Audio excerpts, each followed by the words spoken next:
ahead, starting off with the unsanctioned match where Adam Cole is going to be taking on Chris Jericho. This was made on Rampage last night as we're recording this on the May, what was it, the May 19 edition of Rampage. So the Jericho Vortex continues. Jesse, Adam Cole getting sucked into this. He will never recover. He's doomed, Jesse, doomed. He'll never recover from his feud with Chris Jericho moving forward. Career's in the mud. What are we going to do? Another career cut short, unfortunately. Overall, like, I've enjoyed this, but I feel we haven't hit a second gear with this. If we're talking about the build, right? I feel like the build I've enjoyed it. I enjoyed how they started it off. It was a very slow burn, with the side eyes and all of that. And I really enjoyed the one promo where they met face to face and Adam Cole started off saying, you know what? I respect you. I grew up watching you. You're someone I emulated, blah, blah, blah. And Jericho's like, look, I'm not having any of this. Not even. Jericho was so adamant to not like the guy. He's like, usually where you'd butter him up and Jericho would be like, well, thank you very much. He was like, no, we're not doing this. I don't like you, And it hasn't been bad.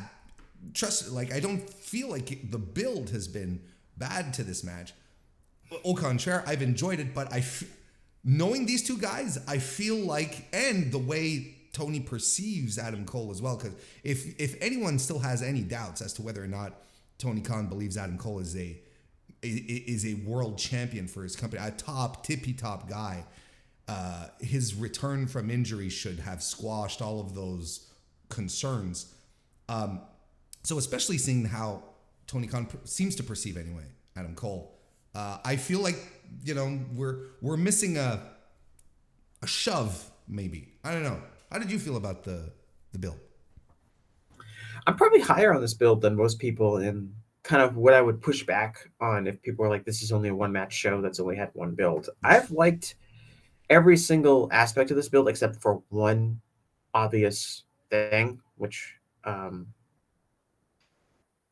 liked how did this feud start, right? Adam Cole came back and he made his return match against Daniel Garcia, and Cole beat Daniel Garcia in kind of the main event of this, nicely contested match, and Cole celebrating the ring, and Jericho comes out and he just kind of escorts Daniel Garcia to the back, and he it's like you said, side-eyeing Adam Cole.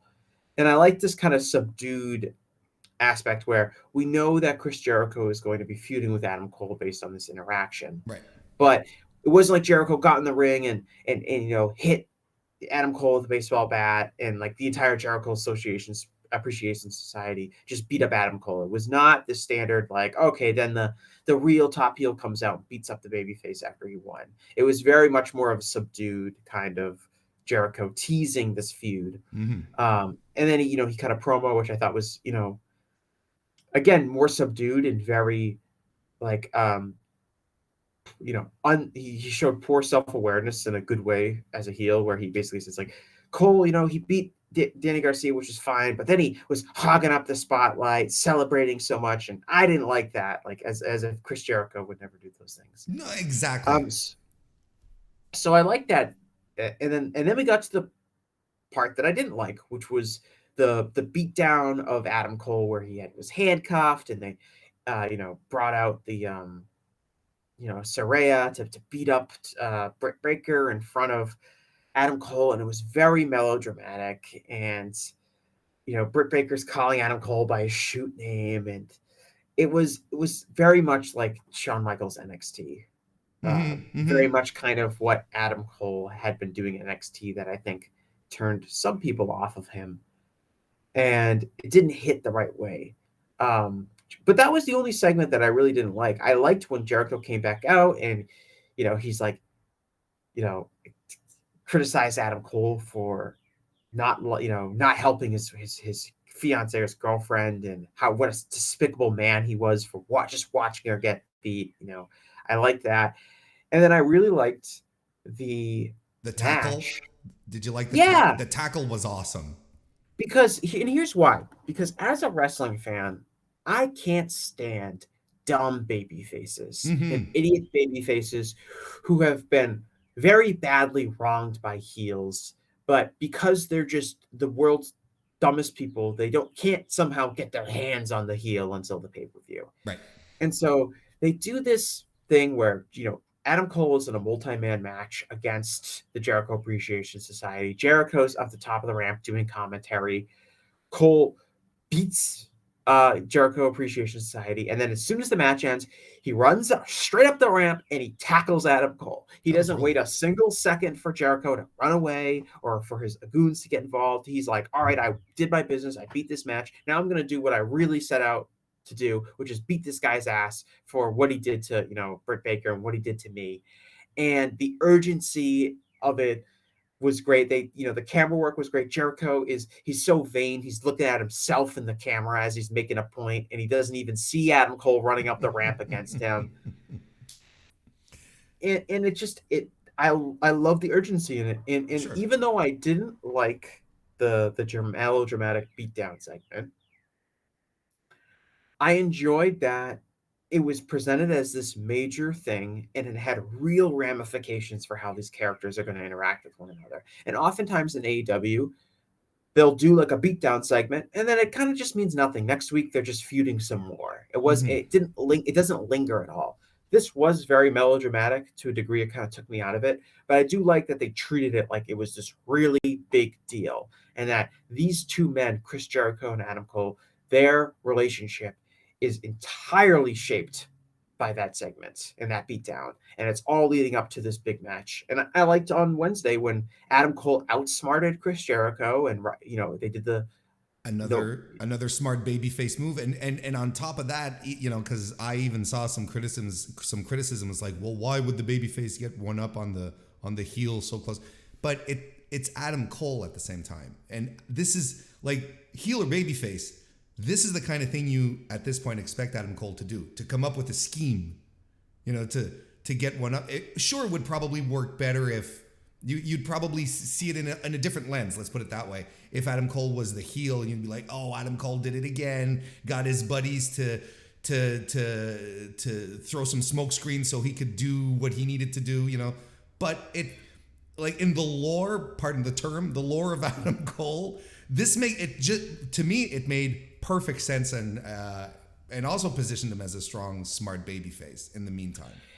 Yeah, and I think traditional in pro wrestling, right? They tell you, the heel gets the one up on the babyface, and Mm-hmm. like I said, the part of building towards the pay-per-view is that you finally got to get a chance to see the babyface get his hands on the heel. Keep them apart. Right, keep them apart, have the heel outsmart the babyface in the weeks building up, so you want Yep. fans to finally see the heel get his comeuppance. But I think that logic makes it harder for baby faces to get over because it's hard to get support for baby faces who are dumb. And as a wrestling fan, you're like, I like the heel because they're smart and they're intuitive and they are using everything that they have to gain a competitive advantage. And those are the people that are often going to be more interesting to fans that are Sure. watching. And I like that they booked Adam Cole is that he's not stupid. And like you said, if we're gonna, it's not like Adam Cole turned babyface and now he's really stupid. Like, and that happens sometimes, which is a Mm-hmm. smart conniving heel. A wrestler can be a smart conniving person when they're a heel because that's what being a heel calls for. And then suddenly they lose 50 IQ points and are an idiot babyface when they suddenly become a good guy because that's what that role calls for. And I don't think pro wrestling should be presented like that. One of the reasons I was really liked, I know some people were down on Hangman Page's AEW World Title run, but I really liked it I largely because loved it. Hangman Page was presented as a smart person that, you know, the heels would come out and they'd act like, we got you now, Hangman. And like Hangman's be like, I'm smarter than you. I'm going to, run out and I'm going to, beat you up or I'm going to have friends that are watching my back and I'm going to do this thing where the baby faces outsmart the heels and people like that. Steve Austin outsmarted Vince McMahon pretty much every time. Mm-hmm. Like it wasn't like Yeah. sometimes there was heat at him, but most of the time it was Vince thinking he's got Steve Austin right where he wants him, and then Austin outsmarts him, and people loved that, and it helped get Steve Austin's like the greatest baby face in wrestling history because of it. At some point we lost that And it became this thing where heels got to be smart and get all the heat, and the baby faces are idiots. And that's how the story has got to be told. And that's one of the reasons I really like this build for the show. And I think they're gonna have a really good match. Oh, I'm really, honestly, I'm super looking forward to it because these are two great in-ring storytellers. You know what I mean? Like, that's what I'm really most looking forward to. You know, and being able to just like do whatever they want, like go completely no DQ on this, whatever. Like the sky's the limit on this one. Chris Jericho is super creative. Adam Cole is super creative. Like this, it's a win. This match is absolutely a win. So when you threw out, well, you know, it's a 2-match show now, you know, as opposed to my 1-match show. I'm a little more pumped. This is probably the match I'm most looking forward to outside of the Anarchy in the Arena match, but because the elements are there, it's going to be too good to be not good. That's the quality kind of analysis you get here. It's going to be too good to be not good. Who do you think is going to win this match? You know, conventional wisdom would say Adam Cole, right? Because of his big return. Like I said, you know, I think Tony has big plans for him, and I think it's important to, you know, I think he should be heated up appropriately. But seeing how things have been happening over the past few weeks, I would not be surprised if Jericho gets a win here with his boys or not. Look, Adam Cole has boys now. Like he has, you know, he's got Roderick Strong to watch his back as well. You know, he's not completely devoid of any help. Maybe even a Kyle O'Reilly popping up as a nice little extra surprise. Like I'll tell you what, if this match starts the pay-per-view, Adam Cole is winning. That's my official prediction. If this is the opening match, Adam Cole goes over.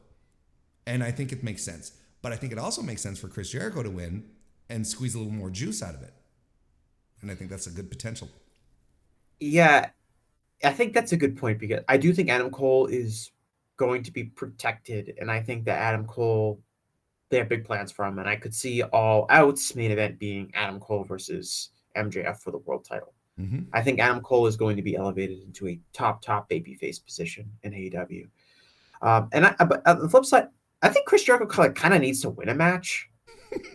He's ever since he formed the Jericho Appreciation Society, he's lost a lot. Yeah, and it's okay. It's okay because it's Chris Jericho and he's always going to be established. But at some point, he needs to win like a big match, and he doesn't necessarily need to win this feud with Adam Cole, but beating him on pay-per-view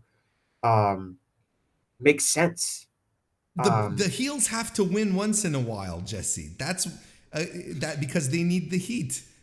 Right, and there's this idea that, of course, Chris Jericho and the Chris Jericho vortex and hurts everyone that he's around. And, of course, if he were to win, people would get mad, things like that. But the guy doesn't win enough. No, he really doesn't. He really, really doesn't. And you know, here's a plug. If you're, I had Joel Lanza on a couple of weeks ago, and we talked about the Jericho vortex. We broke down everyone he's feuded with, just to make sure who's really been buried. Spoiler alert. No one. Only maybe 2 people came out not as great, and it's not necessarily Jericho's fault. Anyway. Right. But that being said, if I were to you were like ask me to bet my life on who is going to win this match, I'd actually say Adam Cole. Yeah, I think so too. Jericho makes sense if they're going to continue this feud. But if this is the blow off and Jericho is going to move on to something else, Chris Jericho is going to feud with CM Punk on Collision. I think Adam Cole needs to win.